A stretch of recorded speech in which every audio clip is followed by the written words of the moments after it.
Assalamualaikum warahmatullahi ta'ala wabarakatuh. Alhamdulillah, bersyukur kepada hadirat Allah Subhanahu wa ta'ala kerana memberikan keizinan kepada saya untuk membentangkan isi kandungan daripada kitab Arba'in fi Usuluddin, subjek akhlak tasawuf. Jadi nama saya Muhammad Ikhwan bin Muhammad Izzuddin, nombor matrik 051879. Jadi saya akan membentangkan tentang fish syukur.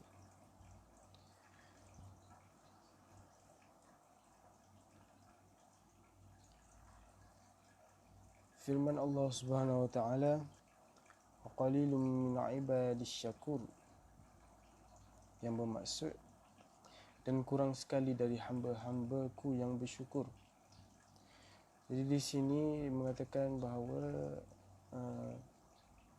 Allah telah memperingatkan kita bahawa dalil itu sendiri diturunkan menunjukkan bahawa syukur itu adalah amat penting. Dan Allah memperingatkan kita supaya kita bersyukur. Nabi SAW pernah bersabda, orang-orang yang makan dan bersyukur kedudukannya di sisi Allah seperti orang yang berpuasa dan bersabar. Rasulullah SAW menangis dalam salat tahajudnya. Maka Aisyah radhiyallahu anhuma bertanya, "Apakah yang membuatmu menangis? Sesungguhnya Allah telah mengampuni dosa-dosamu yang terdahulu dan yang kemudian." Nabi SAW menjawab, "Tidak bolehkah aku menjadi hamba yang bersyukur?" Nabi SAW bersabda, "Akan diserahkan pada hari kiamat, hendaklah Al-Hamidun berdiri. Maka berdirilah satu golongan. Kemudian diberikan bendera untuk mereka. Lalu mereka masuk ke dalam syurga." Beliau ditanya, "Siapakah Al-Hamidun itu?" Beliau menjawab, "Orang-orang yang mensyukuri nikmat Allah dalam setiap keadaan." Nabi SAW bersabda lagi, "Pujian adalah selendang Allah yang Maha Pengasih." Ketahuilah bahawa bersyukur itu adalah darjat yang paling tinggi di dalam akhlak-akhlak yang terpuji. Contoh, makam asyukur minal maqamatil aliyah. Maqamatil aliyah, makam yang tertinggi, maknanya kedudukan yang tertinggi. Ia lebih tinggi daripada sabar, takut, zuhud, dan semua makam lain yang sebelumnya telah disebutkan. Sebab semuanya itu, sabar, takut, zuhud itu bukan yang dituju dalam dirinya, tetapi dikehendaki terhadap yang lain. Kesabaran dikehendaki darinya pemaksaan terhadap hawa nafsu. Rasa takut merupakan sokongan yang mengiringi orang yang takut pada makam-makam terpuji yang dituju. Zuhud lari dari ikatan-ikatan yang menyibukkan dari Allah Subhanahu wa taala. Tetapi rasa syukur ni adalah rasa yang wujud lahir dari hati apabila mana kita melalui beberapa keadaan.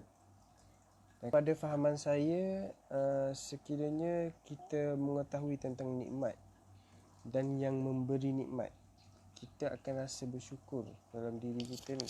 Kita akan berterima kasih dengan nikmat yang kita ada. Kita akan rasa bersyukur, kita akan menghargai sesuatu nikmat yang kita ada, dan kita akan berterima kasih kepada sang pemberi nikmat. Contohnya di dalam kitab ini, kuda dihadiahkan oleh seorang raja. Dia akan tergambar kegembiraan dengannya disebabkan oleh 3 segi. Pertama, dari satu sisi dia dapat mengambil manfaat daripada kuda itu. Kedua, dari segi yang menunjukkan terhadap pertolongan raja dengan keadaannya. dan bahawa dia akan memberikan kenikmatan terhadapnya dengan sesuatu yang lebih agung dibandingkan dengannya. Dengan hadiah kuda yang dihadiahkan kepada sang pemuda tadi oleh raja, sang pemuda tadi akan menghargai hadiah daripada raja tersebut, dan dia akan menggunakan kuda itu sebaik mungkin. Dan yang ketiga, dari kuda ini menjadi tunggangan baginya sehingga dia dapat pergi menghadap raja dan melayaninya. Untuk menghargai pemberian orang ini, kita harus menunjukkan rasa syukur seperti yang diajar kepada kita, iaitu dengan memanfaatkan penggunaan nikmat tersebut dan mengagungkannya, dan kita membalasnya dengan budi yang baik. Yang seterusnya, rukun ketiga, iaitu amal. Hal itu dengan menggunakan kenikmatan Allah yang dikurniakan kepadanya pada apa yang dicintai olehnya, bukan pada kemaksiatan terhadapnya. Maksudnya di sini, kita menggunakan nikmat yang Allah beri kepada kita itu untuk berbuat pahala, untuk beribadah kepada Allah Subhanahu Wa Taala, bukannya untuk membuat maksiat kepada Allah Subhanahu Wa Taala. Seperti mana contoh mata yang dikurniakan oleh Allah Subhanahu Wa Taala ini, kita harus menjaganya, dan untuk kita bersyukur dengan nikmat yang Allah bagi ini, mata ini, kita bersyukur dengan menjaganya dengan baik, menggunakan ia untuk beribadah kepada Allah Subhanahu Wa Taala, bukan dengan menggunakan ia untuk berbuat maksiat kepada Allah Subhanahu Wa Taala. Seterusnya, ketahuilah bahawa yang dapat mencapai kesempurnaan syukur hanyalah orang yang dadanya dilapangkan oleh Allah Subhanahu Wa Taala terhadap Islam, maka dia berada di atas cahaya dari Tuhan. Dalam segala sesuatu ia melihat hikmah, rahsia dan yang dicintai oleh Allah. Barang siapa yang tidak menyingkap hal itu, maka dia harus mengikut sunnah Rasulullah dan batasan-batasan syariat, sehingga rahsia-rahsia syukur akan mengukuhkannya. Jadi untuk melengkapkan rasa syukur dalam diri kita ini, tidak lain tidak bukan adalah juga nikmat daripada Allah yang melapangkan dada kita ini. Sekiranya kita tidak dapat lagi rasa bersyukur itu kepada Allah, maka kita haruslah mendekatkan diri kita dengan Allah Subhanahu Wa Taala, muhasabah diri.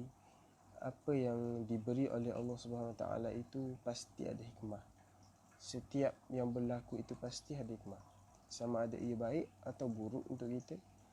Tetapi dalam jangka masa yang panjang, ia akan membuahkan hasil kepada kita dan beri hikmah kepada kita, peringatan dan sebagainya. Billahi taufiq wal hidayah. Assalamualaikum warahmatullahi wabarakatuh. Syukran jazilan. Wallahu a'lam.